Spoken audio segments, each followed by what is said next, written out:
আসসালামু আলাইকুম, সবাইকে স্বাগতম জানাচ্ছি কেমিস্ট্রি ফার্স্ট পেপারের চ্যাপ্টার 2 এডমিশন সিরিজের দ্বিতীয় ক্লাসে। তো আমরা আমাদের আগের ক্লাসে পরমাণুর মডেল দেখেছি, বর্ণালী সিরিজ দেখেছি। এখন আমরা দেখব অরবিট এবং অরবিটালের পার্থক্য। অরবিট বলতে প্রধান শক্তিস্তর বা কক্ষপথকে বোঝায়। সো আমি পার্থক্যগুলো একটা একটা করে লিখছি, এগুলো আমাদের এডমিশনের জন্য অনেক বেশি গুরুত্বপূর্ণ। অরবিট বলতে প্রধান শক্তিস্তর বা কক্ষপথকে বোঝায়, আর অরবিটাল বলতে একটা পরমাণুর সব জায়গায় কিন্তু ইলেকট্রন থাকে না, কিছু দূর পরপর ইলেকট্রন থাকে। তো পরমাণুর যেই জায়গাগুলোতে ইলেকট্রন থাকার সম্ভাবনা সবচেয়ে বেশি, আমরা যদি সংখ্যা দিয়ে বলি 90 থেকে 95%, তাহলে পরমাণুর যেই জায়গাগুলোতে 90 থেকে 95% ইলেকট্রন থাকার সম্ভাবনা আছে ওগুলোকে আমরা অরবিটাল বলি। আমি আরও স্পেসিফিকলি বলতে পারি, অরবিটালরা যেখানে বসবাস করে, যেখানে থাকে সেটা ইলেকট্রনরা যেখানে থাকে সেটাকে অরবিটাল বলে। ঠিক আছে, তাহলে ইলেকট্রন যেখানে থাকে সোজা বাংলায় সেটা অরবিটাল। আর স্পেসিফিকলি বলতে গেলে 90 থেকে 95% ইলেকট্রন থাকার সম্ভাবনার যে জায়গাটা সেটাকে আমরা বলি অরবিটাল। আমরা অরবিটগুলোকে নামকরণ করে থাকি কে, এল, এম, এন, ও, পি, এভাবে। আমরা যদি দেখো ভালো করে, একটা পরমাণুর নিউক্লিয়াসের পরে প্রথম যে স্তর বা যেই শক্তি স্তরটা থাকে যেখানে ইলেকট্রন ঘূর্ণায়মান থাকে সেটাকে আমরা প্রথম শক্তি স্তর বলি, এবং সেটাকে আমরা কে দিয়ে প্রকাশ করে থাকি। তাহলে কে থেকে শুরু, কে হচ্ছে প্রথম শক্তি স্তর, তারপর দ্বিতীয় শক্তি স্তর হচ্ছে এল, এভাবে কে, এল, এম, এন, ও এগুলো হচ্ছে আমাদের প্রধান শক্তি স্তর। এদেরকে আমরা অরবিট বলে থাকি। আর অরবিটাল হচ্ছে আমার এস, পি, ডি, এফ, এবং এসপিডিএফ তো আসলে একটা বলতে পারো কমন নাউন। হ্যাঁ, এদের আবার স্পেসিফিকলি যদি আমরা ভাগ করি 1s, 2s, 2p, 2d, 3, 2d তো হয় না, 2p, তারপর 3s, 3p, 3d, 4s, 4p, এইগুলো হচ্ছে আমাদের অরবিটাল। তাহলে আমাদের এই যে 1s, তারপরে 2p, 3d, 4f, এগুলো হচ্ছে আমাদের অরবিটাল। ঠিক আছে, ওকে। তাহলে মেইন যে পার্থক্য সেটা হচ্ছে অরবিট বলতে প্রধান শক্তিস্তর, অরবিটাল বলতে যেটা বোঝায় যেখানে ইলেকট্রন থাকে 90 থেকে 95% ইলেকট্রন পাওয়ার সম্ভাবনা, এটা হচ্ছে আমাদের অরবিটাল। আচ্ছা, এবার চলে আসো আমাদের কোয়ান্টাম নাম্বার। আমরা জানি আমাদের 4 ধরনের কোয়ান্টাম নাম্বার আছে: প্রধান কোয়ান্টাম নাম্বার, সহকারী কোয়ান্টাম নাম্বার, চৌম্বক quantum number, spin quantum number. So আমরা আমাদের কোয়ান্টাম নাম্বারগুলোর একটা যে ডিটেলস ব্যাপার আছে সেটাকে একটা ছকের মধ্যে নিয়ে এসেছি।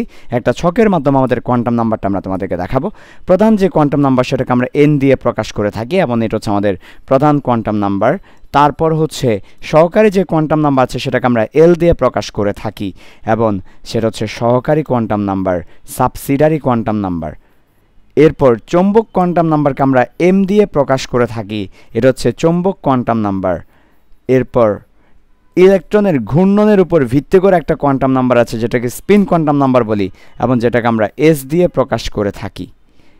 তো এখন এদের মানগুলো কেমন হয় আমরা জানি। আমাদের প্রধান কোয়ান্টাম নাম্বার হচ্ছে শুরু হয় 1 নাম্বার স্তর থেকে, 1, 2, 3, এগুলো হচ্ছে প্রধান কোয়ান্টাম নাম্বারের মান। 1, 2, 3, 4, আমরা যখন বলবো প্রধান কোয়ান্টাম নাম্বারের মান 4, তার মানে চতুর্থ শক্তি স্তর বুঝাবে। এভাবে করে পূর্ণ সংখ্যা। এবং আমরা এই কোয়ান্টাম নাম্বারগুলো কোথায় থেকে পেয়েছি? হ্যাঁ, MVR সমান NH/2 পাই। এখানে N হচ্ছে প্রধান কোয়ান্টাম নাম্বার, যেটা বোর পরমাণু মডেল থেকে আমরা পেয়েছি। সহকারী কোয়ান্টাম নাম্বারের সংখ্যা হয় 0 থেকে শুরু। 0 থেকে N এর মান যা হবে তার চেয়ে 1 কম। 0 থেকে N-1 পর্যন্ত হবে এল এর মান। যেমন আমি যদি বলি আমার প্রধান শক্তি স্তরের মান হচ্ছে 3, তাহলে 3 নাম্বার প্রধান শক্তি স্তরে কতগুলো সহকারী কোয়ান্টাম নাম্বার থাকবে? 3 নাম্বার প্রধান শক্তি স্তরে 0 থাকবে, 1 থাকবে, 2 থাকবে, অর্থাৎ n-1, 3-1, 2, তার মানে 3 নাম্বার শক্তি স্তরে 0, 1, 2 এই সহকারী কোয়ান্টাম নাম্বারগুলো থাকবে। আচ্ছা, এরপর এম এর মানটা কীভাবে হয়? চৌম্বক মান এম এর মানটা হয় -L থেকে 0 সহ +L পর্যন্ত, -L থেকে 0 সহ +L পর্যন্ত। যেমন আমি যদি বলি যে আমার সহকারী কোয়ান্টাম নাম্বারের মান হচ্ছে মনে করো 2, তার মানে 2 নম্বর সহকারী কোয়ান্টাম নাম্বারের ভেতরে কতটা চৌম্বক কোয়ান্টাম নাম্বার আছে, তাহলে সহকারী কোয়ান্টাম নাম্বারের মান যদি হয় 2, তাহলে চৌম্বক কোয়ান্টাম নাম্বারের মান হবে -2 -1 0 1 2। ওকে, আমরা একটু পরে এটা তোমাদেরকে আরও বিস্তারিত দেখাবো। আর স্পিন কোয়ান্টাম নাম্বারের মান হচ্ছে 2টা, +12 বা -12। যদি সে ক্লকওয়াইজ ঘুরে, আমরা যদি ক্লকওয়াইজ ঘোরাকে +12 বলি, অ্যান্টি ক্লকওয়াইজ ঘুরলে তখন বলবো -12। অথবা তুমি যদি অ্যান্টি ক্লকওয়াইজকে +12 বলো, তাহলে ক্লকওয়াইজকে তুমি -12 বলতে পারবা। এখানে ফিক্স কোনো মান নেই, তুমি তোমার ইচ্ছা মতো যে কোনো একটা সাইডকে প্লাস ধরে নিবে, অপোজিট সাইডটাকে মাইনাস ধরবে। আচ্ছা, এবার আসো তাৎপর্য। সো প্রথমে আসো যে প্রধান কোয়ান্টাম নাম্বার আসলে কি বোঝায়। প্রধান কোয়ান্টাম নাম্বার হচ্ছে তোমার কক্ষপথ বোঝায়, প্রধান শক্তি স্তর বোঝায়, যেটা একটু আগে আমরা বলেছি, প্রধান শক্তি স্তর বা কক্ষপথ বোঝায়। আচ্ছা, তারপরে সহকারী কোয়ান্টাম নাম্বার হচ্ছে প্রধান শক্তি স্তরের আন্ডারে উপশক্তি স্তর আছে, এই উপশক্তি স্তরের আকৃতি বোঝায়, উপশক্তি স্তরের আকৃতি আমরা একটু পরে সেটা তোমাদেরকে দেখাবো। উপশক্তি স্তর হচ্ছে 4টা। উপশক্তি স্তর কয়টা? 4টা। এদেরকে আমরা উপশক্তি স্তর বলি। অরবিটাল অনেক সময় বলা হয়, কিন্তু অরবিটাল না বলাই ভালো, কারণ এরা হচ্ছে আমার অরবিটালগুলোর কমন নাউন। হ্যাঁ, এদেরকে আমরা উপশক্তি স্তর বা সাবশেল বলি, সাবশেল। উপশক্তি স্তর সাবশেল, ইংলিশ আমরা এদেরকে বলি সাবশেল বলে থাকি। তো সাবশেল হচ্ছে 4টা, SPDF। আমরা ইয়ে সহ লিখে দিই একেবারে পূর্ণরূপ। এস আসছে শার্প থেকে, তারপর হচ্ছে পি আসছে প্রিন্সিপাল থেকে। এগুলো কি? এগুলো হচ্ছে উপশক্তি স্তর, প্রধান শক্তি স্তরের আন্ডারে যারা আছে ওই উপশক্তি স্তরগুলো। তারপরে ডি আসছে ডিফিউজ থেকে। তারপর এফ হচ্ছে ফান্ডামেন্টাল, এদের ফুল ফর্ম হচ্ছে এটা। তো আমাদের উপশক্তি স্তরগুলো নিয়ে আমরা বিস্তারিত একটু পর আলোচনা করব, বাট তোমাদেরকে বললাম উপশক্তি স্তর হচ্ছে 4টা, SPDF। শুধু 4টা না, আরও আছে, কিন্তু আমাদের তো এখন পর্যন্ত আবিষ্কৃত মৌল 118টি। 118টি মৌল আসলে এফ এর মধ্যে হয়ে যায়। যদি আমাদের কখনো ভবিষ্যতে আমাদের আবিষ্কৃত মৌলের সংখ্যা 200-300 হয়, তখন এফ এর মধ্যে সেটা আর আটবে না, তখন আমার এফ এর পরে GH এগুলোও আসবে। আচ্ছা, আপাতত আমাদের যে মৌলগুলো আছে ওই মৌলগুলোর জন্য আমরা SPDF এই 4টার মধ্যেই মোটামুটি ইলেকট্রন বিন্যাসগুলো করে ফেলতে পারি। আচ্ছা, তো উপশক্তি স্তরের আকৃতি বোঝায়। তো আমি ওই যে ব্যাপারটার জন্য ওই ব্যাপারটা দেখিয়েছিলাম, উপশক্তি স্তরের আকৃতি। এই যে আমাদের এস এর শেপ হচ্ছে গোল, পি এর শেপ হচ্ছে ডাম্বেল, ডি এর শেপ হচ্ছে ডাবল ডাম্বেল, এফ এর শেপ হচ্ছে ট্রিপল ডাম্বেল, মানে 3টা ডাম্বেল। তার মানে এই যে উপশক্তি স্তরগুলো আকৃতিগুলো আসলে এল দিয়ে বোঝা যায়। তারপর আসো এবার চৌম্বক কোয়ান্টাম নাম্বার। চৌম্বক কোয়ান্টাম নাম্বার হচ্ছে ইলেকট্রন যে অরবিটালে থাকে সেই অরবিটালগুলোর ত্রিমাত্রিক দিক বিন্যাস বোঝায় চৌম্বক কোয়ান্টাম নাম্বার দিয়ে। অরবিটালের ত্রিমাত্রিক দিক বিন্যাস বোঝায়, ত্রিমাত্রিক দিক বিন্যাস। চৌম্বক কোয়ান্টাম নাম্বার দিয়ে ইলেকট্রনের ঘূর্ণন বোঝায়, ইলেকট্রন কোন দিকে ঘুরবে সেটা বোঝায়। সবচেয়ে বেশি ইম্পর্টেন্ট, এগুলো কে আবিষ্কার করেছে? প্রধান কোয়ান্টাম নাম্বার। ওই আমরা বললাম প্রধান কোয়ান্টাম নাম্বারের সোর্স হচ্ছে MVR = NH/2π, বোর পরমাণু মডেলের এই সূত্রটা। কাজেই প্রধান কোয়ান্টাম নাম্বারের আবিষ্কার আর কারো নয়, বোর সাহেবের। সহকারী কোয়ান্টাম নাম্বারকে আবিষ্কার করেছে, সহকারী কোয়ান্টাম নাম্বার আবিষ্কার করেছে সমারফিল্ড নামক একজন বিজ্ঞানী সহকারী কোয়ান্টাম নাম্বার আবিষ্কার করেছে। সো প্রধান কোয়ান্টাম নাম্বারের আবিষ্কারক বোর, সহকারী কোয়ান্টাম নাম্বারের আবিষ্কারক সমারফিল্ড। চৌম্বক কোয়ান্টাম নাম্বারের আবিষ্কারক হচ্ছে যিনি পরমাণুর বর্ণালীর সাথে চৌম্বক ক্ষেত্র নিয়ে কাজ করেছেন, সেই মানুষটার নাম হচ্ছে জিম্যান। আমরা জিম্যান ইফেক্ট এবং স্টার্ক ইফেক্ট নিয়ে কথা বলেছিলাম। আমরা বলেছিলাম যে পরমাণু থেকে যে বর্ণালী বের হয়, সে বর্ণালীকে আমরা তড়িৎ ক্ষেত্রে রাখলে সেখানে ওই বর্ণালীগুলো আরও কিছু বর্ণালীতে ভাগ হয়ে যায়। এটাকে আমরা বলেছিলাম তড়িৎ ক্ষেত্রে রাখলে সেই প্রভাবটার নাম হচ্ছে স্টার্ক ইফেক্ট। স্টার্ক নামক বিজ্ঞানী এই কাজটা করেছেন দেখে ওনার নামানুসারে স্টার্ক ইফেক্ট।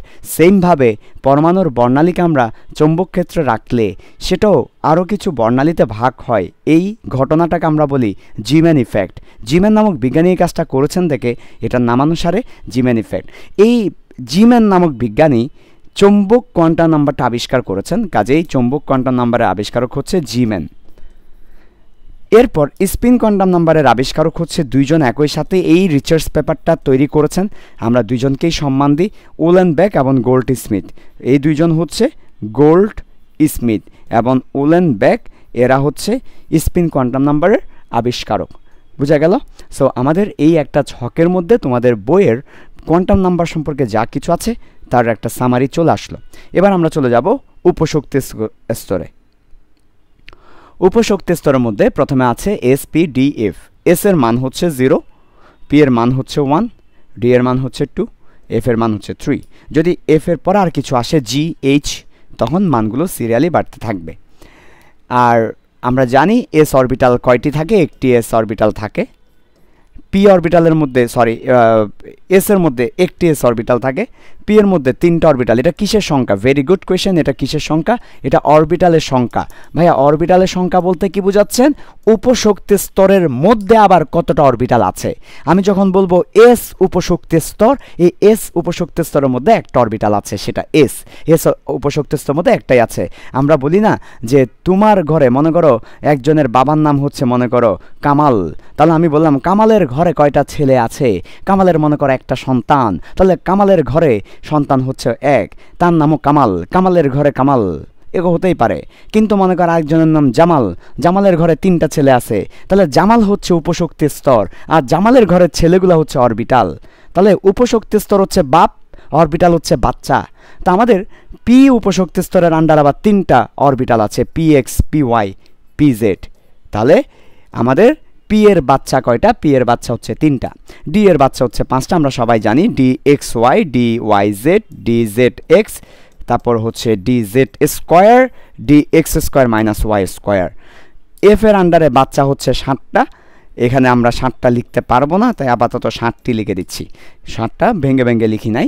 সো আমরা দেখতে পেলাম যে এস উপশক্তি স্তরের আন্ডারে অরবিটাল আছে একটি, পি উপশক্তি স্তরের আন্ডারে আমাদের অরবিটাল আছে 3টি, ডি উপশক্তি স্তরের আন্ডারে অরবিটাল আছে 5টি, এফ এর আন্ডারে অরবিটাল আছে 7টি। ভাইয়া এরা কি কোনো মানে সূত্র দিয়ে বের করা যায় যে উপশক্তি স্তর কয়টা হবে? হ্যাঁ, সূত্র দিয়ে বের করা যায়। আমরা যদি সূত্র দিয়ে বের করতে চাই তাহলে আমাদের সূত্রটা হচ্ছে উপশক্তি স্তরের সূত্র যদি আমরা বের করতে চাই তাহলে সেটা আমরা বের করতে পারবো। তুমি যদি এখান থেকে দেখো যে 0 যখন আছে তখন এটা 1 হচ্ছে, ঠিক আছে, 1 যখন আছে এটা 3 হচ্ছে, তারপরে হচ্ছে 2 যখন আছে এটা 5 হচ্ছে, তাই না? 3 যখন আছে এটা 7 হচ্ছে। তাহলে আমরা দেখতে পাচ্ছি যে আমাদের এটা কিভাবে আমরা সূত্রের আকারে ফেলবো, 2n+1, দেখো তাহলে মিলে যাবে। তাহলে আমরা যদি বলি 2n+1 হচ্ছে অরবিটালের সংখ্যা, দেখো 2n+1, আমি এখানে লিখলাম 2n+1। তাহলে আমাদের যখন এখানে nটা কি বলো তো, এখানে n না বলে তুমি চাইলে 2l+1 বলতে পারো। কেন 2l কেন বললাম? কারণ l মানে হচ্ছে উপশক্তি স্তর, উপশক্তি স্তরের সাথে আমরা যদি 2 গুণ করে 1 যোগ করি তাহলে আমরা অরবিটাল পেয়ে যাব। তাহলে দেখো 0 যখন থাকবে তাহলে 2 × 0+1 মানে 1টি, 2 যখন থাকবে তার মানে হচ্ছে 1 যখন থাকবে 3টি, তারপর হচ্ছে 2 যখন থাকবে 5টি, 7 যখন থাকবে 3 যখন থাকবে দ্বিগুণ করে 1 যোগ করে দেব, দ্বিগুণ করে 1 যোগ করে দেব। তাহলে আমি যদি বলি তোমাকে কারো উপশক্তি স্তরের মান 10, অরবিটাল কয়টা থাকবে? তাহলে 2 × উপশক্তি স্তরের মান +1, তার মানে 21টি উপশক্তি স্তর থাকবে। এবার আসো শেপ। এস অরবিটালের শেপ হচ্ছে গোল, পি অরবিটালের শেপ হচ্ছে ডাম্বেল, ডি অরবিটালের শেপ হচ্ছে 2টা ডাম্বেল, ডাবল ডাম্বেল, এফ অরবিটালের শেপ হচ্ছে 3টা ডাম্বেল। ওকে, সো এই হচ্ছে শেপ। সো এটা হচ্ছে আমাদের উপশক্তি স্তর এবং অরবিটাল নিয়ে কথা। আরেকটা কথা এখানে বলতে হবে, সেটা হচ্ছে নোডাল তল। নোডাল তল বলতে এমন একটা তল যেখানে কোনো ইলেকট্রন থাকবে না, শুধু নিউক্লিয়াস থাকবে। আমরা দেখতে পাচ্ছি এস অরবিটাল গোল হয়, এমন কোনো তল পাবো না যে গোল মানে কি এখানে সব জায়গায় ইলেকট্রন আছে। সেখানে এমন কোনো তল নাই যেখানে আসলে ইলেকট্রন থাকবে না। তাহলে আমরা যদি এখানে একটা ঘর বাড়াই, নোডাল তল, হ্যাঁ, আমরা এখানে ঘরটা বাড়াই, এখানে মানের জায়গায় আমরা নোডাল তল লিখে দিই। তোমরা একটা ঘর ওই পাশে বৃদ্ধি করে নিও লেখার সময়, নোডাল তল। তাহলে আমি যদি বলি নোডাল তল, তাহলে দেখো এস অরবিটালে নোডাল তল নাই, পি অরবিটালে একটি নোডাল তল আছে, একটি আছে, ডি অরবিটালে 2টি নোডাল তল আছে। ওকে, 2টি নোডাল তল আছে। এফ অরবিটালে 3টি নোডাল তল থাকবে। ওকে, সেটা হচ্ছে আমাদের নোডাল তল। এই যে দেখো পি অরবিটালে এই জায়গা বরাবর কিন্তু কোনো ইলেকট্রন থাকে না। তো ডি অরবিটালে এই ধরনের 2টা তল পাওয়া যায় যেখানে কোনো ইলেকট্রন থাকে না। এফ অরবিটালে 3টা তল পাওয়া যায় যেখানে কোনো ইলেকট্রন থাকে না। এগুলো হচ্ছে নোডাল তল। কখনো যদি জিজ্ঞেস করে এস অরবিটালের নোডাল তলের সংখ্যা কত, 0। পি অরবিটালের নোডাল তলের সংখ্যা কত, 1। আচ্ছা, এবার আমরা চলে যাব ইলেকট্রন বিন্যাসের নিয়ম। ইলেকট্রন বিন্যাসের নিয়মের মধ্যে আছে আউফবাউ নীতি। আমরা সবাই জানি আউফবাউ নীতি আমাদেরকে কি বলে। আউফবাউ নীতি আমাদেরকে বলে যে আগে নিম্ন শক্তি স্তরে ইলেকট্রন প্রবেশ করবে, তারপর উচ্চ শক্তি স্তরে যাবে। আগে নিম্ন শক্তি স্তরে ইলেকট্রন প্রবেশ করবে, আগে নিম্ন শক্তি স্তরে ইলেকট্রন প্রবেশ করবে, তারপর উচ্চ শক্তি স্তরে যাবে।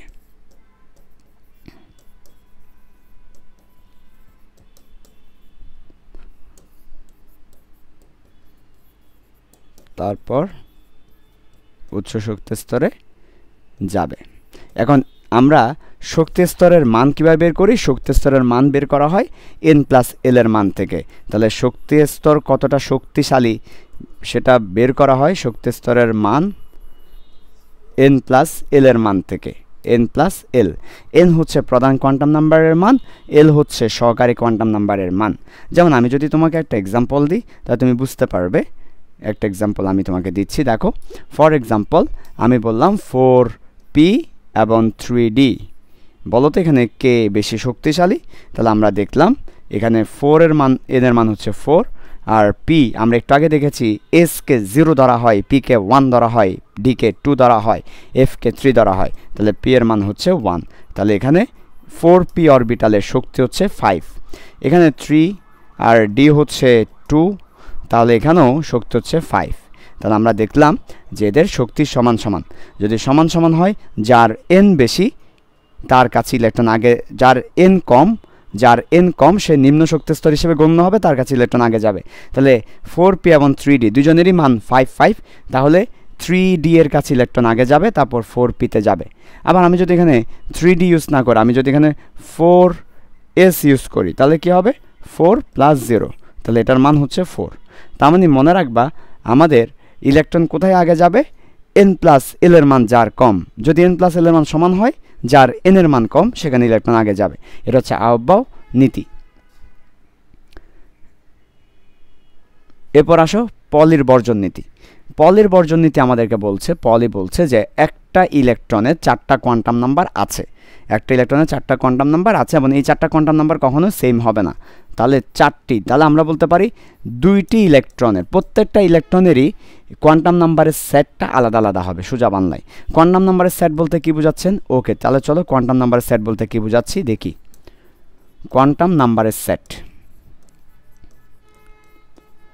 কোয়ান্টাম নাম্বারের সেট, কোয়ান্টাম নাম্বারের সেট বলতে n এর মান, l এর মান, m এর মান এবং s এর মান, এই 4টাকে কোয়ান্টাম নাম্বারের সেট বলছি।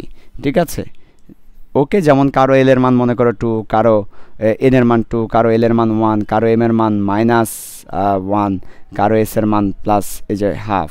তাহলে এই যে একটা ইলেকট্রনের n এর মান 2, l এর মান 1, m এর মান -1, s এর মান +1/2, এটা হচ্ছে ইলেকট্রনের 4টা কোয়ান্টাম নাম্বারের মান। এটাকে আমরা বলতে পারি একটা সেট, এটাকে আমরা বলতে পারি একটা কোয়ান্টাম নাম্বারের সেট। সো এই কোয়ান্টাম নাম্বারের সেট এটা একটা ইলেকট্রনের জন্য, তাহলে একটি ইলেকট্রনের জন্য। এখন অপর একটি ইলেকট্রনেরও সেম সেট হতে পারে না, যে কোনো একটা জায়গায় ভিন্ন থাকবে। সেটাই বলা হচ্ছে পলির বর্জন নীতিতে, মানে 2টা ইলেকট্রনের 4টা জিনিসই কখনো সেম হবে না, যে কোনো একটাতে ভিন্নতা থাকতেই হবে। তাহলে পলির বর্জন নীতি বলছে 2টি ইলেকট্রনের 4টি কোয়ান্টাম নাম্বার সংক্ষেপে Qn বললাম, একই হবে না। 4টা কোয়ান্টাম নাম্বার কখনোই একই হবে না। এটা হচ্ছে পলির বর্জন নীতি। একটা ইলেকট্রনের 2টা ইলেকট্রনের 4টি কোয়ান্টাম নাম্বার কখনোই এক হবে না, যে কোনো একটা ভিন্ন হবেই। আচ্ছা, এবার আসো, অর্থাৎ এখান থেকে কিন্তু আমরা আরেকটা কথা বলতে পারি, এই কারণেই 4টা কোয়ান্টাম নাম্বার এক হবে না দেখেই আমাদের কিন্তু একটা অরবিটালে 2টার বেশি ইলেকট্রন থাকতে পারে না। কারণ 2টার বেশি ইলেকট্রন থাকতে গেলে আমরা দেখো এখানে ইলেকট্রনের স্পিনগুলো বিপরীতমুখী দিয়েছে, অর্থাৎ একটা ইলেকট্রন যদি ক্লকওয়াইজ ঘুরে আর একটা অ্যান্টি ক্লকওয়াইজ ঘুরবে, তাহলে আমাদের ক্লকওয়াইজের জন্য +1/2, অ্যান্টি ক্লকওয়াইজের জন্য -1/2 ধরবো, তাহলে ভিন্ন ভিন্ন হবে।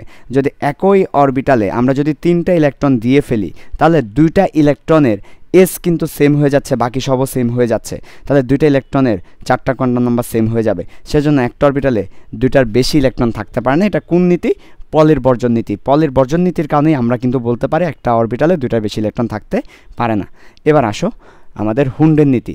হুন্ডের নীতি আমাদেরকে কি বলছে দেখো, হুন্ডের নীতি আমাদেরকে বলছে যে আমাদের ধরো 5টা অরবিটাল আছে, 5টা অরবিটালে ইলেকট্রন যে প্রবেশ করবে এমনও হতে পারে, ধর আমার কাছে 6টা ইলেকট্রন আছে। কয়টা ইলেকট্রন? 6টা। এখন ইলেকট্রনগুলো কিভাবে প্রবেশ করবে? দুটো উপায় আছে, আমি এখানে দুটো উপায় তোমাদেরকে দেখাচ্ছি এবং কোনটা সঠিক সেটাও দেখাচ্ছি, ভালো করে খেয়াল করো। একটা উপায় হচ্ছে 6টা ইলেকট্রন প্রথমে এখানে 6টা একটা একটা করে সবার কাছে চলে যাবে, তারপর বাকিগুলো আসবে। আর একটা হচ্ছে প্রত্যেকটা অরবিটালে যেহেতু সর্বোচ্চ 2টা করে থাকতে পারে, তাহলে এখানে 2টা থাকবে, দেন এখানে 2টা, দেন এখানে 2টা। তো এটা হচ্ছে ভুল, এটা হচ্ছে সঠিক। অর্থাৎ আমাদের ইলেকট্রনগুলো প্রথমে যতগুলো ঘর আছে সবগুলোতে আগে সিঙ্গেল করে করে ফিল আপ হবে, তারপর এরপর এক্সট্রা ইলেকট্রন থাকলে ডাবল করে করে ফিল আপ হবে। এটা কিন্তু ভুল যে ইলেকট্রনগুলো ডাবল করে করে ফিল আপ হবে। কেন? কারণ ইলেকট্রন যখন সিঙ্গেল থাকবে তখন পাশের ইলেকট্রন তাকে আকর্ষণ বা বিকর্ষণ করতে পারবে না, কিন্তু যখন ইলেকট্রন ডাবল থাকবে আকর্ষণ বিকর্ষণ থাকবে। আকর্ষণ বিকর্ষণ থাকলে সেটা অস্থিতিশীল হয়ে পড়বে। তাহলে ইলেকট্রনটা যত বেশি সিঙ্গেল থাকতে পারবে সে তত বেশি স্থিতিশীলতা অর্জন করতে পারবে। তাই ইলেকট্রনটা চাই সিঙ্গেল সিঙ্গেল থাকতে, তাই আগে সিঙ্গেল হয়ে যাবে, তারপর সিঙ্গেল থাকার পরে যদি জায়গা না থাকে তখন ডাবল হবে। তাহলে আগে আমাকে সিঙ্গেল সিঙ্গেল হতে হবে। সো এটা হচ্ছে আমাদের হুন্ডের নীতি, যে ইলেকট্রন সবচেয়ে বেশি সিঙ্গেল থাকতে চাই, মানে সর্বাধিক সংখ্যক ইলেকট্রন অযুগ্ম থাকবে। এটা হচ্ছে হুন্ডের নীতি। ওকে, এবার আসো তোমাদেরকে একটা প্রশ্ন। কপার পরমাণুর 21তম ইলেকট্রনের জন্য 4টি কোয়ান্টাম সংখ্যা লিখো। তাহলে আমরা প্রথমে কপার পরমাণুর ইলেকট্রন বিন্যাসটা করে ফেলি। 1s2 2s2 2p6 3s2 3p6 3p6 দেন 4s2 দেন 3d9। হ্যাঁ, এরপর আবার 4s থেকে একটা ইলেকট্রন ওখানে চলে যায়। তো একটা জিনিস মনে রাখবা, যখনই তোমাকে বলবে কোয়ান্টাম নাম্বার লিখো, তো কোয়ান্টাম নাম্বার লেখার ক্ষেত্রে আমরা কিভাবে ইলেকট্রন বিন্যাসটা লিখবো জানো? ইলেকট্রন বিন্যাসটা লিখবো ইলেকট্রন যেখানে আগে ঢুকতেছে ওইটার ভিত্তিতে। তা আমরা জানি যে আমাদের 4s এর শক্তির মান কম, কারণ 4s আমরা যদি একটু চেক করি, 4s এর শক্তির মান 4 + 0, 3d-তে শক্তির মান 3 + 2। আমরা দেখতে পাচ্ছি 4s এর শক্তি 4, 3d শক্তি 5, তাহলে 4s ইলেকট্রন আগে যাবে আর 3d-তে ইলেকট্রন পরে যাবে। তা আমাদেরকে এমনভাবে ইলেকট্রন বিন্যাসটা করতে হবে যে যেখানে আগে যাচ্ছে সেটাকে আগে লিখে ফেলতে হবে, যেখানে পরে যাচ্ছে সেখানে পরে লিখতে হবে। এই কাজটা করতে হবে। তা আমরা এই কাজটা করলাম, করার পরে এবার ভালো করে খেয়াল করে আমরা জানি যে এখানে ডি অরবিটাল থেকে একটা এস অরবিটাল থেকে একটা ইলেকট্রন পরবর্তীতে কোথায় চলে যাবে? ডিতে চলে যাবে। আচ্ছা, তো সেটা আমরা ধরবো না, কারণ আমরা আগে বলছি যে ঢুকার সময় আসলে কি অবস্থা। প্রথমে কিন্তু এস অরবিটালে 2টা ইলেকট্রন ঢুকে যাবে, যাওয়ার পর ডি অরবিটালে 9টা ইলেকট্রন যাবে, তারপর এস থেকে একটা চলে যাবে। তা আমরা ঢুকার সময় যেটা সেটাই নিলাম। নেওয়ার পরে এবার ভালো করে খেয়াল করো, আমাদের দেখো আমরা যদি বলি যে প্রথম ইলেকট্রনটা কোথায় ঢুকছে? 1s-এ, দ্বিতীয় ইলেকট্রনটা কোথায় ঢুকছে? তাও 1s-এ, তাহলে এখানে 2টা ইলেকট্রন শেষ। তারপরে তৃতীয় ইলেকট্রনটা কোথায় ঢুকছে? এখানে, তাহলে এখানে তৃতীয় চতুর্থ ইলেকট্রনটা এখানে শেষ। তারপরে পঞ্চম থেকে শুরু করে এখানে 6টা ইলেকট্রন, তার মানে পঞ্চম থেকে শুরু করে 10ম ইলেকট্রনটা এখানে, তারপরে 12 নম্বর ইলেকট্রন 11 12 এখানে, তারপর 13 নম্বর ইলেকট্রন থেকে শুরু করে 18 নম্বর ইলেকট্রনগুলো কোথায় ঢুকছে? 13 থেকে 18 নম্বর ইলেকট্রনগুলো এখানে ঢুকছে। তারপর 19 নম্বর ইলেকট্রন 20 নম্বর ইলেকট্রন এখানে ঢুকছে, 19 এবং 20। তারপর 21 নম্বর ইলেকট্রনটা এখানে ঢুকেছে। তাহলে আমাদেরকে বের করতে বলেছে 21 নম্বর ইলেকট্রন। তাহলে এভাবে করে তোমাকে পরীক্ষায় সিরিয়ালি যেতে হবে, কেননা প্রথম ইলেকট্রন যেখানে ঢুকবে সেটা প্রথম ইলেকট্রন। এভাবে করে আমরা দেখতে পাচ্ছি যে একজন ইলেকট্রন ঢুকলো, 2জন ইলেকট্রন ঢুকলো, 21 নম্বর ইলেকট্রনটা 21তম ইলেকট্রনটা 3d-তে সবার প্রথমে ঢুকেছে। এখন আমরা তাহলে 3d-টাকে নিয়ে একটু বিশ্লেষণ করি। 3d-তে আমাদের 5টা অরবিটাল আছে। প্রথম আমরা আমাদের এটাকে সংখ্যা রেখা অনুযায়ী নাম্বারিং করব। মাঝখানেরটা 0, এই পাশেরটা -1, এই পাশেরটা -2, এই পাশেরটা +1, এই পাশেরটা +2। অলওয়েজ সংখ্যা রেখা অনুযায়ী নাম্বারিং করতে হবে। অরবিটালগুলো নাম্বারিং হবে সংখ্যা রেখা অনুযায়ী। সংখ্যা রেখাতে মাঝখানে থাকে 0, বাম পাশে থাকে -, ডান পাশে থাকে প্লাস। তাহলে আমাদের 21তম ইলেকট্রনটা একদম ডি এর প্রথমেই ঢুকেছে, তার মানে প্রথম অরবিটালটাকে ঢুকেছে। তাহলে দেখো আমরা দেখতে পাচ্ছি 3d, তাহলে 3 হচ্ছে প্রধান শক্তি স্তর, n এর মান 3। ডি হচ্ছে সহকারী শক্তি স্তর, এল এর মান হচ্ছে 2। এরপরে এগুলো হচ্ছে m এর মান, আমরা দেখতে পাচ্ছি প্রথমটাতে ঢুকেছে, তাহলে m এর মান -2। তারপরে স্পিন প্রথমে ঢুকলে তুমি প্লাস আপও নিতে পারো, মাইনাস আপও নিতে পারো। তাহলে আমাদেরকে বলেছে কোয়ান্টাম নাম্বারগুলো লিখো। সুতরাং কোয়ান্টাম নাম্বারের সেট হচ্ছে, আমরা কোয়ান্টাম নাম্বারগুলো লিখব। এন হচ্ছে 3, এল হচ্ছে 2, ডি হচ্ছে -2, সরি ডি না এম, এম হচ্ছে -2, আর এস হচ্ছে তুমি চাইলে প্লাস হাফও লিখতে পারো বা মাইনাস হাফও লিখতে পারো। সো এটা হচ্ছে আমাদের কপারের 21তম ইলেকট্রনের জন্য 4টা কোয়ান্টাম নাম্বার। সো এইভাবে করে তোমাকে 21তম ইলেকট্রনের জন্য 4টা কোয়ান্টাম নাম্বার বের করতে হবে। বুঝতে পেরেছো? ওকে, যদি আমাকে 22তম ইলেকট্রন বলতো আমরা পরেরটা নিতাম, যদি আমাকে 19তম ইলেকট্রন বলতো আমরা এই যে 4s এর এটা নিতাম। তখন আমাদের n এর মান হতো 4, l এর মান হতো 0 এবং আমাদের s অরবিটাল, তাই না? তারপর আমাদের m এর মান হতো কত? m এর মান হতো আমাদের s অরবিটালের জন্য m এর মান একটাই তো আছে, তাই না? সো একটা থাকলে 0ই হবে, 0ই হবে 0। সো আমাদের 19তম ইলেকট্রন বলে কিন্তু 4s এরটা নিতাম। সেগুলো কিন্তু একটু খেয়াল করতে হবে। আর মনে রাখতে হবে যে যখন আমরা কোয়ান্টাম নাম্বারের সেট লিখব তখন কিন্তু ঢোকার সময় যেই অবস্থায় ঢুকেছে সেটাই তাদের ইলেকট্রন বিন্যাস, পরে সাজানোর দরকার নাই। ওকে, এবার চলে আসো তড়িৎচম্বক বিকিরণ। তড়িৎচম্বক বিকিরণের ক্ষেত্রে দেখো, আমরা তোমাদেরকে যদি বলি যে আমাদের কি কি তড়িৎচম্বক তরঙ্গ আছে। সবার প্রথমে আমরা জানি যে এখানে গামা রশ্মি আছে, গামা রে, গামা রশ্মির পরে এক্স রে, এক্স রের পরে ইউবি রশ্মি, ইউবি রে, ইউবি রশ্মির পরে দৃশ্যমান আলো ভিজিবল রে, তারপরে হচ্ছে আইআর রশ্মি, আইআর রশ্মির পরে আইআর রে, তারপরে হচ্ছে রেডিও ওয়েভ, মাইক্রোওয়েভ, মাইক্রোওয়েভ আগে, রেডিও ওয়েভ পরে।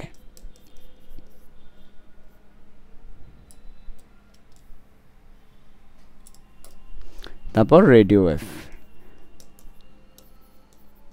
তাহলে একটু খেয়াল করো, এগুলো হচ্ছে আমাদের তড়িৎচম্বক তরঙ্গ। তো আমরা যত এই গামারের কম্পাঙ্ক সবচেয়ে কম, সরি গামারের কম্পাঙ্ক সবচেয়ে বেশি, তরঙ্গ দৈর্ঘ্য সবচেয়ে কম, তরঙ্গ দৈর্ঘ্য সবচেয়ে কম। এরপর আমরা যত ওদিকে যেতে থাকব উল্টা হবে, কম্পাঙ্কটা কমবে, তার মানে কম্পাঙ্ক কমতে থাকবে, তরঙ্গ দৈর্ঘ্য বাড়তে থাকবে।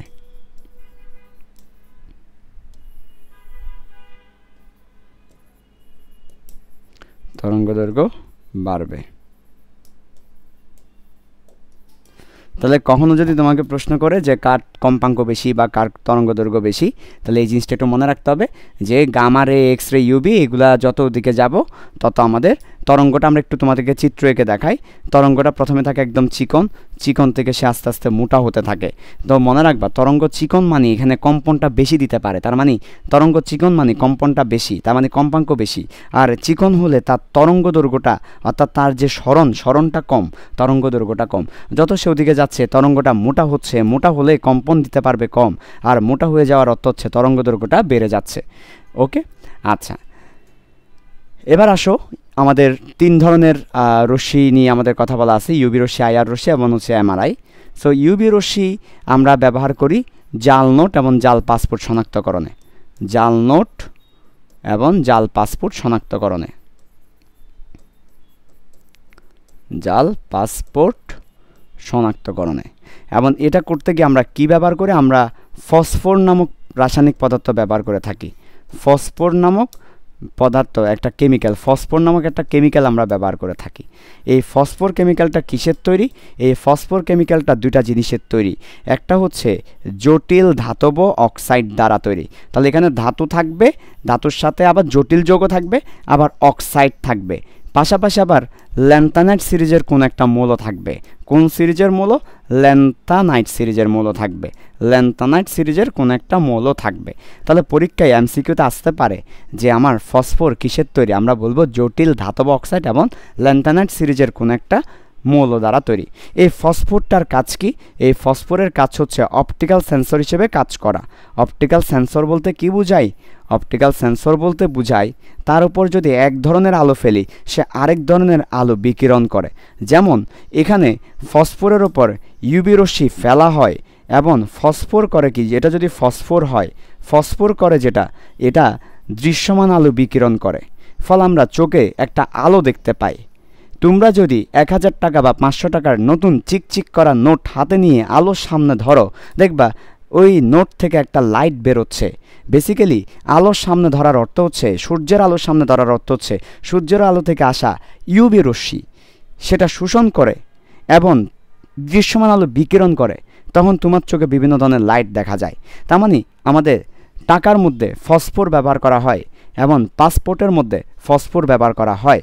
যদি আমার টাকাটা জাল হয় কিংবা পাসপোর্টটা জাল হয় তাহলে সেখানে ফসফর থাকবে না, ফলে সেটা লাইটের সামনে ধরলে কোনো আলো দেখাবে না। তাহলে আমরা জাল নোট এবং জাল পাসপোর্ট শনাক্তকরণে ফসফর ব্যবহার করে থাকি। ফসফর হচ্ছে অপটিক্যাল সেন্সর হিসেবে কাজ করে, অর্থাৎ এটা ইউভি রশ্মি শোষণ করে দৃশ্যমান আলোটাকে বিকিরণ করে দেয়। ঠিক আছে, এবার আসো আইআর রশ্মি। আরেকটা কথা বলা একটু দরকার, সেটা হচ্ছে অপটিক্যাল সেন্সরের যে ব্যাপারটা ইউভি রশ্মি শোষণ করে দৃশ্যমান আলো বিকিরণ করা, এই ঘটনার একটা নাম আছে। এই ঘটনাটাকে বলা হয় প্রতিপ্রভা। তাহলে কখনো যদি বলে জাল নোট এবং জাল পাসপোর্ট শনাক্তকরণে কোন পদ্ধতি ব্যবহার করা হয়, উত্তর হচ্ছে প্রতিপ্রভা। প্রতিপ্রভা মানেই হচ্ছে এক ধরনের আলো শোষণ করে এক ধরনের আলো বিকিরণ করে দিবে। এবার আসো আইআর রশ্মি। 3 ধরনের আইআর রশ্মি আছে, অর্থাৎ আমরা মনে করো আইআরের তরঙ্গ দৈর্ঘ্যের রেঞ্জটা অনেক বড়। মনে করো ফর এক্সাম্পল 1000 থেকে 5000। আমরা করি কি, এই রেঞ্জটাকে 3 ভাগে ভাগ করে ফেলি। প্রথম রেঞ্জটাকে আমরা বলি নিয়ার আইআর, মাঝখানেরটাকে বলি মিডল আইআর, শেষেরটাকে আমরা বলি ফার আইআর। তাহলে আমাদের নিয়ার আইআর একটা আছে, মিডল আইআর একটা আছে, ফার আইআর একটা আছে। আরেক ধরনের আইআর আছে বডি আইআর, সেটা নিয়েও আমরা কথা বলবো। ফার আইআর আর একটা হচ্ছে বডি আইআর। নিয়ার আইআরটা চিকিৎসা ক্ষেত্রে ব্যবহার করা হয়, একই সাথে ফার আইআরটাও চিকিৎসা ক্ষেত্রে ব্যবহার করা হয়। তাহলে নিয়ার এবং ফার দুটাই চিকিৎসা ক্ষেত্রে ব্যবহার করা হয়। মিডল আইআর যেটা আছে সেটা ব্যবহার করা হয় জৈব যৌগ শনাক্তকরণে।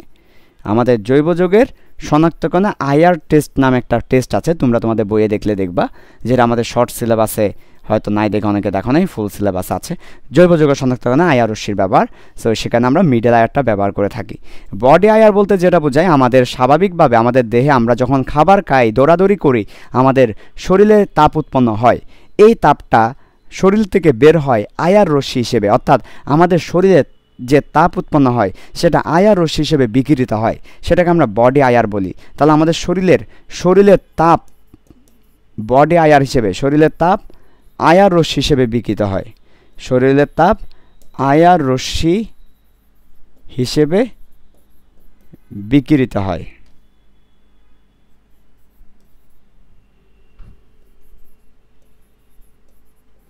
ওকে, শরীরের তাপ আইআর রশ্মি হিসেবে বিকিরিত হয়, এটাকে বডি আইআর বলে, অথবা এটাকে মেডিকেল আইআর থার্মোগ্রাফও বলে।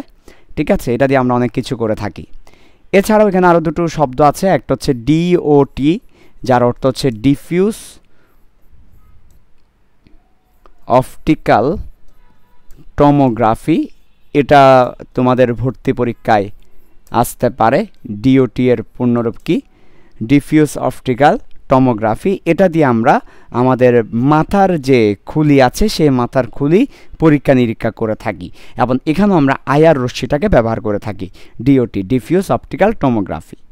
আরেকটা আছে লেজার, যেটা অলরেডি মেডিকেল ভর্তি পরীক্ষা চলে আসছে। লেজারের পূর্ণরূপ light amplification by stimulated emission of radiation. So লেজারের পূর্ণরূপটা একটু মাথায় রাখতে হবে। আচ্ছা, আর আমি লিখে দিচ্ছি, লেজারের পূর্ণরূপটাও আমি লিখে দিচ্ছি, লিখে ফেলো। লেজারের পূর্ণরূপ পরীক্ষা আসতে পারে। লেজারও আমরা আইআর রশ্মি ব্যবহার করে থাকি। তাহলে লাইট অ্যাম্পলিফিকেশন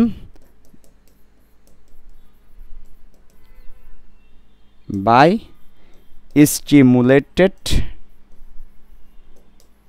ইমিশন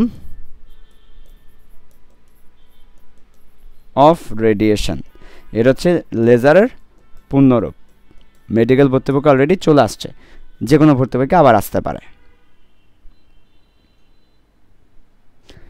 এরপর আসো এবার এমআরআই। এমআরআই হচ্ছে খুব ইম্পর্ট্যান্ট। এমআরআই এর পূর্ণরূপ হচ্ছে magnetic resonance imaging. Basically MRI এর রিয়েল পূর্ণরূপ ছিল, এমআরআই এর রিয়েল নেম ছিল কি দেখো, এমআরআই এর রিয়েল নেমটা ছিল নিউক্লিয়ার ম্যাগনেটিক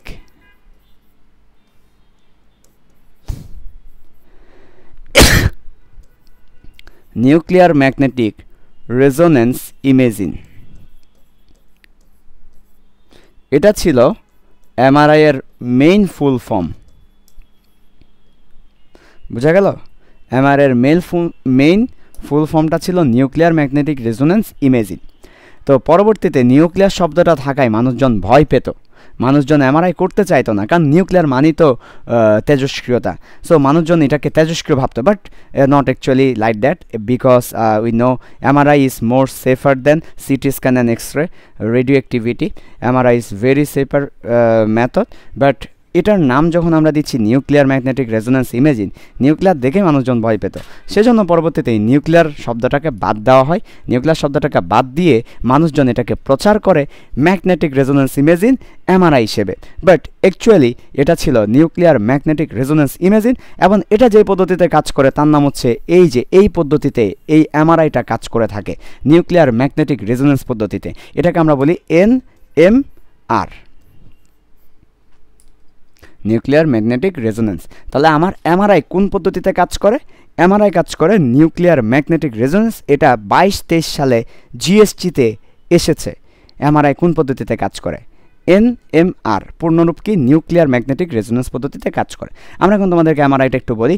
এমআরআই করার জন্য তোমার দুটো ব্যবস্থা লাগবে। একটা হচ্ছে চৌম্বক ক্ষেত্র, শক্তিশালী চৌম্বক ক্ষেত্র লাগবে, শক্তিশালী চৌম্বক ক্ষেত্র। আরেকটা হচ্ছে তোমার রেডিও তরঙ্গ লাগবে। তাহলে আমরা এমআরআইতে কোন ধরনের তরঙ্গ ব্যবহার করে থাকি? রেডিও তরঙ্গ ব্যবহার করে থাকি। রেডিও তরঙ্গ অনেক কম ক্ষতিকর, আর আমরা হচ্ছে শক্তিশালী চৌম্বক ক্ষেত্র ব্যবহার করে থাকি। ঠিক আছে, ওকে। তাহলে এখন আসো, এমআরআইতে আমরা যেটা করি সেটা হচ্ছে প্রথমে একটা হিউম্যান বডিকে একটা গোল জিনিসের ভিতর ঢুকে দেওয়া হয়। সেটা ওপেন থাকতে পারে, ক্লোজ থাকতে পারে, এবং সেখানে শক্তিশালী চৌম্বক ক্ষেত্র থাকে। সেজন্য হিউম্যান বডিতে কোনো ধরনের ধাতব কিছু থাকতে পারবে না, সব কিছু খুলে নিয়ে তারপর যেতে হবে। সো আমরা শক্তিশালী চৌম্বক ক্ষেত্রের মধ্যে বা রেডিও ফ্রিকোয়েন্সিগুলো পাঠাই। তখন রেডিও ফ্রিকোয়েন্সিগুলো আমাদের বডির সেলের মধ্যে চলে যায়, বডির কোষের মধ্যে চলে যায়। ওইখানে কোষের মধ্যে আমাদের প্রত্যেকটা কোষে 70% পানি। তাহলে আমাদের কোষের মধ্যে যাওয়ার অর্থ হচ্ছে ওই পানির মধ্যে যাচ্ছে, ওই পানির পরমাণুটাকে উদ্দীপ্ত করছে। এখন যদি আমাদের কোষ ঠিক না থাকে, আমাদের কোষটা ক্ষতিগ্রস্ত কোষ হয়, আমাদের বডিতে আমরা যে রোগ শোক বলি, রোগ শোক মানে কি অ্যাকচুয়ালি ওই কোষটাই তো, তাই না? এই কোষের সমস্যা থাকলে রোগ শোক হচ্ছে। তাহলে আমার কোষটা যদি সঠিক না থাকে, স্বাভাবিক না থাকে, তাহলে কোষের পানির যে পার্সেন্টেজ 70% সেটা থাকবে না, সেটা উল্টাপাল্টা হয়ে যাবে। তাহলে আমরা পানির পার্সেন্টেজ দেখে বলতে পারবো যে কোষটা ঠিক আছে কিনা। তাহলে আমাদের এই রেডিও ফ্রিকোয়েন্সিটা সরাসরি কোষের ওই পানির পার্সেন্টেজের উপর ভিত্তি করে একটা ত্রিমাত্রিক ছবি তৈরি করে ফেলে। তাহলে এমআরআই করার জন্য আমার যেটা ইম্পর্টেন্ট সেটা হচ্ছে পানির পার্সেন্টেজ। আমাদের বডিতে পানির ঘনত্ব কত, বা পানির আমাদের বডিতে বলবো না, আমরা কোষে বলবো। আমাদের কোষে কত পার্সেন্ট পানি? 70% পানি। তাহলে এই পানির ঘনত্বের ভিত্তিতে এমআরআই করা হয়, পানির ঘনমাত্রার ভিত্তিতে এমআরআইটা করা হয়। বুঝা গেল? আচ্ছা, তাহলে এটা মাথায় রাখবা। তো যদি আমাদের কোষে কোনো কোষ যদি ক্ষতিগ্রস্ত হয়, তার কিন্তু পানির ঘনত্বটা এটা আসবে না। আমরা এমআরআইটা কোথায় ব্যবহার করে থাকি? আমরা বিশেষ করে 3টে ইম্পর্টেন্ট জায়গায় এটা ব্যবহার করে থাকি। একটা হচ্ছে ব্রেইনে কোনো সমস্যা হলে আমরা এমআরআই করি, কারণ ব্রেইনের সেলে কোনো প্রবলেম হলে সেটা এমআরআই দিয়ে সবচেয়ে সঠিক রেজাল্টটা পাওয়া যায়। তারপর আমাদের মেরু মজ্জায় কোনো সমস্যা হলে আমরা এমআরআই করি। আরেকটা হচ্ছে লিগামেন্ট ছিঁড়ে গেলে আমরা এমআরআই করি। এই তিনটা হচ্ছে উল্লেখযোগ্য, এছাড়া আরও অনেক জায়গায় করা যায়। উল্লেখযোগ্য 3টা কজ যদি আমি তোমাকে বলি, তাহলে উল্লেখযোগ্য 3টা কজ হচ্ছে এমআরআই করার জন্য। 1 নাম্বার হচ্ছে ব্রেইন রিলেটেড কোনো কিছুতে, মস্তিষ্কে যদি রক্তকরণ হয়, ব্রেইন টিউমার হয়, মস্তিষ্কের টিউমার, মস্তিষ্কের রক্তকরণ, মস্তিষ্কের কোনো প্রবলেম। 2 নাম্বার মেরু মজ্জায় কোনো প্রবলেম হলে এমআরআই করা হয়।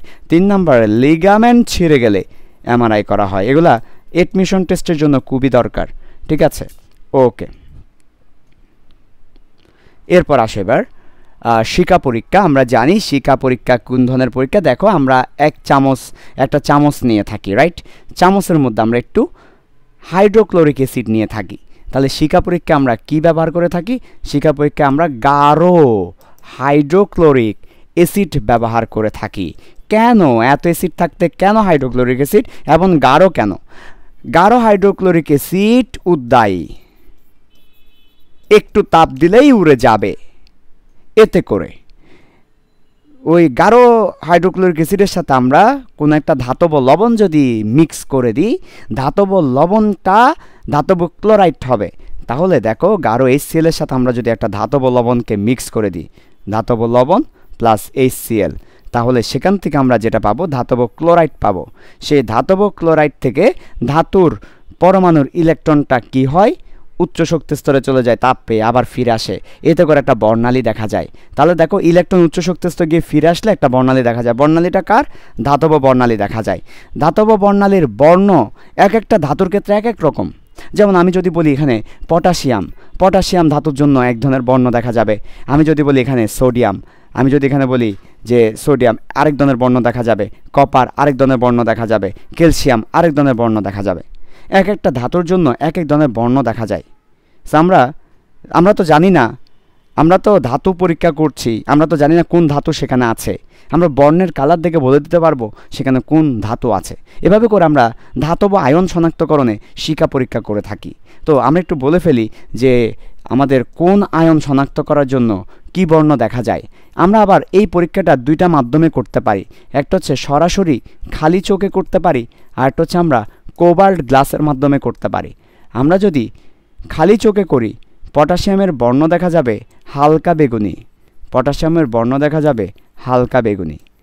সোডিয়ামের বর্ণ দেখা যাবে সোনালি হলুদ, যেটা আমাদের রাস্তায় লাইট আছে না, আমাদের রাস্তার মধ্যে যে লাইটগুলো থাকে নিয়ন আলো বলা হয়, ওই সোনালি হলুদ লাইটগুলো হচ্ছে সোডিয়াম।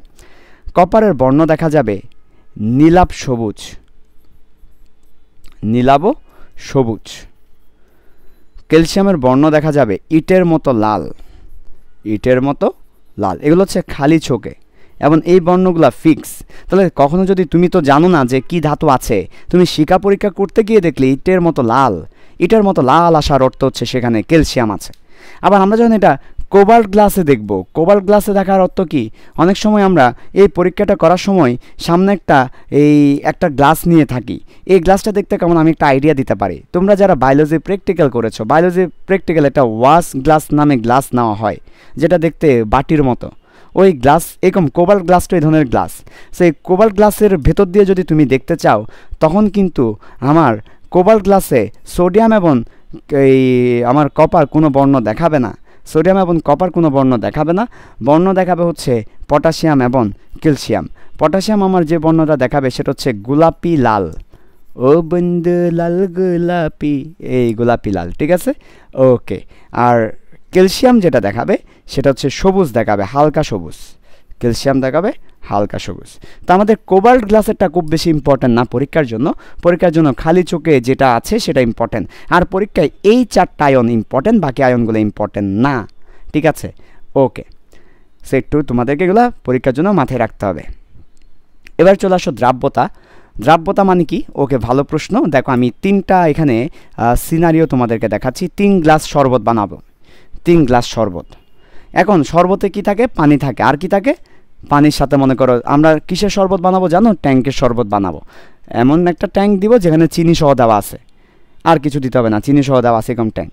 এখন আমরা দেখো আমরা প্রত্যেকটা গ্লাসে 250 ml পানি নিলাম, প্রত্যেকটা গ্লাসে 250 ml পানি নিলাম, প্রত্যেকটা গ্লাসে আমরা 250 ml পানি নিলাম। এখন আমরা তো জানি যে আমরা প্রত্যেকটা দ্রাবক, আমি পানির কথা যদি বলি, সে কিন্তু একটা নির্দিষ্ট পরিমাণ দ্রবকে ধারণ করে রাখতে পারে। একটা ধারণ করে রাখার অর্থ কি? মিশিয়ে রাখতে পারে, ওই পানির সাথে মিশে থাকবে। যদি আমি বেশি দিয়ে ফেলি, সে আর ওইটাকে ধারণ করতে পারবে না, মিশিয়ে রাখতে পারবে না। মিশিয়ে রাখতে না পারলে তলায় পড়ে যাবে, তলানি পড়ে যাবে। তাহলে এখানে দেখা গেল যে আমি বললাম যে দ্রাবকের ক্যাপাসিটি হচ্ছে এই 250 ml পানি, মনে করো 250 ml পানি, 50 গ্রাম ট্যাঙ্কের শরবত, 50 গ্রাম ট্যাঙ্কে সে কী করতে পারে? ধারণ করে রাখতে পারে। আমি এখানে দিয়েছি 30 গ্রাম, এখানে দিয়েছি বরাবর 50 গ্রাম, আর এখানে একটু মজা হওয়ার জন্য এখানে দিয়েছি 70 গ্রাম। এখন দেখা গেল 30 গ্রাম যখন দিচ্ছি এটা কিন্তু এখনও তার ক্যাপাসিটি ফুল হয় নাই, আমি আরও দিতে পারবো। এই অবস্থাটাকে আমরা বলি অসম্পৃক্ত দ্রবণ। কেন? কারণ তার যে ক্যাপাসিটি তার চেয়ে কম আছে, তাহলে এখনও সে সম্পৃক্ত হয় নাই। সম্পৃক্ত শব্দের অর্থ হচ্ছে পেট ভর্তি হয়ে যাওয়া, যা নিতে পারবে তা দিয়ে ফেলা, পরিপূর্ণ হয়ে যাওয়াকে বলে সম্পৃক্ত। সম্পৃক্ত শব্দটা কোথায় থেকে আসছে? সম্পূর্ণ শব্দ থেকে আসছে। সম্পূর্ণ থেকে সম্পৃক্ত, সম্পূর্ণ হয়ে যাওয়া। এখন দেখো 50 ml 50 গ্রাম থাকতে পারে, 50 গ্রামই আছে, তাহলে এটাকে আমরা বলবো সম্পৃক্ত। আর যখন আমি 70 দিব, 70 থাকতে পারে না, তখন 20 গ্রাম নিচে তলানি পড়বে, 20 গ্রাম তলানি পড়বে, কারণ 20 গ্রাম এক্সট্রা হয়ে গেছে। এটাকে আমরা বলি অতিপৃক্ত। অতিপৃক্ত মানে অতিরিক্ত সম্পূর্ণ হয়ে গেছে, অতিপৃক্ত বলা হবে এটাকে। কি বলা হবে? অতিপৃক্ত বলা হবে। তাহলে আমরা 3 ধরনের দ্রবণ দেখতে পাচ্ছি। এক ধরনের দ্রবণ হচ্ছে অসম্পৃক্ত দ্রবণ, আরেক ধরনের দ্রবণ হচ্ছে সম্পৃক্ত দ্রবণ, আরেক ধরনের দ্রবণ হচ্ছে অতিপৃক্ত দ্রবণ। এখানে সম্পৃক্ত দ্রবণ যেটা আছে, এখানে সম্পৃক্ত দ্রবণ যেটা দেখতে পাচ্ছ, এই সম্পৃক্ত দ্রবণের যে ঘনমাত্রা, ঘনমাত্রা মানে কি জানো? ঘনমাত্রা মানে হচ্ছে 1 লিটার দ্রবণে কত গ্রাম দ্রব আছে, এটাকে ঘনমাত্রা বলি। তাহলে আমি একটু ঘনমাত্রাটাকে আরেকবার মনে করিয়ে দিচ্ছি। ঘনমাত্রা মানে হচ্ছে 1 লিটার দ্রবণে কতটুকু দ্রব আছে। তো এখন সম্পৃক্ত দ্রবণের যে ঘনমাত্রা সেটাকে আমরা বলি দ্রাব্যতা। তাহলে দ্রাব্যতা হচ্ছে সম্পৃক্ত দ্রবণের ঘনমাত্রা। দ্রাব্যতা কি?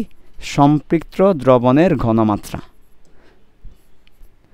দেখো, এটার ঘনমাত্রাকে আমরা দ্রাব্যতা বলবো না, এটার ঘনমাত্রাকে আমরা দ্রাব্যতা বলবো না, কিন্তু যদি দ্রবণটা সম্পৃক্ত হয়, যত থাকার কথা ওইটা থাকে, ওই দ্রবণের ঘনমাত্রাকে স্পেশাল একটা নামে ডাকবো আমরা, স্পেশাল একটা সম্মান দিব, সেই নামটা হচ্ছে দ্রাব্যতা। তাহলে হোয়াট ইজ দ্রাব্যতা?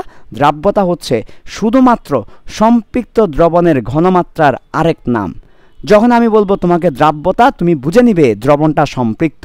তাহলে আমরা এখান থেকে মোরাল অফ দ্য স্টোরি হচ্ছে দ্রাব্যতা এই কনসেপ্টটা শুধুমাত্র সম্পৃক্ত দ্রবণের জন্য অ্যাপ্লিকেবল, অন্য কোনো দ্রবণের জন্য দ্রাব্যতার কনসেপ্টটা অ্যাপ্লিকেবল না। এবার আসো দ্রাব্যতা আয়নিক গুণফল। আয়নিক গুণফল মানে ধরো তোমার কাছে আছে ক্যালসিয়াম ক্লোরাইড। ক্যালসিয়াম ক্লোরাইড ভেঙে যাবে, ক্যালসিয়াম 2+ হবে, ক্লোরিন মাইনাস হবে 2টা। এই যে আয়ন 2টা দেখতে পাচ্ছ, তাদের ঘনমাত্রার গুণফলকেই বলে আয়নিক গুণফল। তাহলে আয়নিক গুণফল মানে আয়নের ঘনমাত্রার গুণফল, আর কিছুই না, আয়নের ঘনমাত্রার গুণফল। তাহলে আমরা ক্যালসিয়াম আয়নের ঘনমাত্রা নিলাম, ঘনমাত্রাকে থার্ড ব্র্যাকেট দিয়ে প্রকাশ করা হয়। ক্লোরিন আয়নের ঘনমাত্রা নিলাম এবং সেটাকে স্কোয়ার করে দিলাম। কেন স্কোয়ার করে দিলাম বলো তো? কারণ ক্লোরিন আয়ন আছে 2টা, তাহলে 2টা ক্লোরিন আয়নকে গুণ করো, তাহলে 2টা ক্লোরিন আয়নের ঘনমাত্রাকে গুণ করলে স্কোয়ার হয়ে যাবে, তাই স্কোয়ার করে দিলাম। তার মানে আমাদের কখনো যদি এরকম 2টা 3টা 5টা সহগ থাকে, তাহলে সেটা গুণ হয়ে পাওয়ারে চলে যাবে। তা আমাদের আয়নিক গুণফল মানে আয়নের ঘনমাত্রার গুণফল, আয়নের ঘনমাত্রার গুণফল। সিম্পল কনসেপ্ট, এটা হচ্ছে আয়নিক গুণফল। আয়নিক গুণফল থেকে আসবে দ্রাব্যতা গুণফল। দ্রাব্যতা গুণফল মানে হচ্ছে তাও সেম, দ্রাব্যতা গুণফল আর কিছু না, দ্রাব্যতা গুণফল হচ্ছে আয়নিক গুণফল। তবে হ্যাঁ, কোন ধরনের আয়নিক গুণফল? সম্পৃক্ত দ্রবণের আয়নিক গুণফল। দ্রাব্যতা শব্দটাই আসবে সম্পৃক্ত দ্রবণের জন্য। তার মানে সম্পৃক্ত দ্রবণের আয়নিক গুণফলটাকে বলছি আমরা দ্রাব্যতা গুণফল। যেমন ফর এক্সাম্পল, ভালো করে খেয়াল করো, আমার কাছে একটা দ্রবণ আছে সম্পৃক্ত দ্রবণ, যেমন ফর এক্সাম্পল সোডিয়াম ক্লোরাইড। এখন মনে করো সোডিয়াম ক্লোরাইড যে দ্রবণটা নিলাম, এটা হচ্ছে মনে করো সম্পৃক্ত হয়ে গেল। তাহলে এখন আমি এই দ্রবণের যে ঘনমাত্রা, সেই ঘনমাত্রাগুলোকে যদি আমি গুণ করি আয়নের, তাহলে আমরা যেটা পাবো এটাকে আমরা দ্রাব্যতা গুণফল বলতে পারবো। দ্রাব্যতা গুণফলকে আমরা কেএসপি নামে ডাকি। এস মানে সলিউবিলিটি, পি মানে প্রোডাক্ট। সলিউবিলিটি প্রোডাক্ট মানে দ্রাব্যতা গুণফল, তাহলে কেএসপি মানে দ্রাব্যতা গুণফল। এবার চলে আসো দ্রাব্যতা এবং দ্রাব্যতা গুণফলের মধ্যে সম্পর্ক, খুব ইম্পর্ট্যান্ট। দ্রাব্যতা এবং দ্রাব্যতা গুণফলের মধ্যে সম্পর্কটা হচ্ছে, ধরো আমার কাছে একটা লবণ আছে, যেমন A2B3, এটাকে আমরা এভাবেও লিখতে পারি, মনে করো ফর এক্সাম্পল, অথবা এভাবে লিখতে পারি ক্যালসিয়াম A2B3 না, A2B3। তার মানে আমরা এখানে কি দিতে পারি? আচ্ছা, আমি আপাতত দিলাম ম্যাগনেসিয়াম ক্লোরাইড দিলাম, এটা A2B3 হয় নাই, যাই হোক একটা দিলাম আর কি। তো আমাদের এই ধরো ম্যাগনেসিয়াম আছে একটা, ক্লোরিন আছে দুইটা। তাহলে দ্রাব্যতা এবং দ্রাব্যতা গুণফলের মধ্যে সম্পর্কটা কি? সম্পর্কটা হচ্ছে KSP দ্রাব্যতা গুণফল হবে প্রথম যেটা আছে